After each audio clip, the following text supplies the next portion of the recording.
पनवेल नवी मुंबई व रायगड जिल्ह्यातील ताज्या बातम्या आणि घडामोडींसाठी सबस्क्राईब करा SN मराठी न्यूज चॅनल आणि दाबा बेल आयकॉन। मेडिकवर रुग्णालयात 76 वर्षीय महिला रुग्णावर रोबोटच्या मदतीने गुडघाबदल शस्त्रक्रिया पार पडली। ही महिला गुडघ्याच्या संधिवाताने हैराण झाली होती।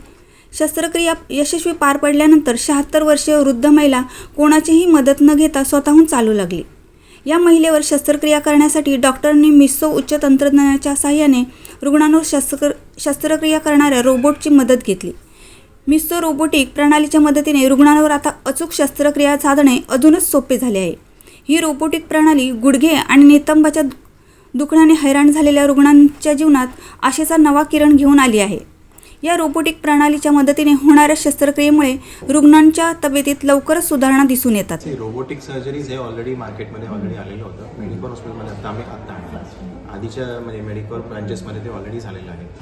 आता दिस इज म्हणजे हे कसं आहे की नवीन टेक्नॉलॉजी आहे आणि इन डिमांड आहे। कारण युजली आधी सर्जन स्वतःच्याच हाताने सर्जरीज करायचे। आता या रोबोटिक्समुळे सर्जरी शस्त्रक्रिया करणं फार खूप सोपं झालं आणि मेन म्हणजे त्याचं प्रिसिजन म्हणतो आपण, ॲक्युरेसी म्हणतो, ते या रोबोट्समुळे रॅदर सर्जरी खूप ॲक्युरेट व्हायला लागली। त्याच्यामध्ये दुसरी म्हणजे रक्तस्राव कमी होतो, पेशंटचं रिकव्हरी खूप फास्ट होते आणि रिझल्ट्स खूप लवकर मिळतात। आता तुम्ही जसं बघितलं असेल आज की 76 वर्षाच्या बाईला आम्ही ऑपरेट केलेलं आहे। ती बाई तब्बल 2 तासामध्ये आज उभी आहे आणि ती युजली 48 तास लागतात उभं करायला। तर ते it's very nice to have this robots in our hospital.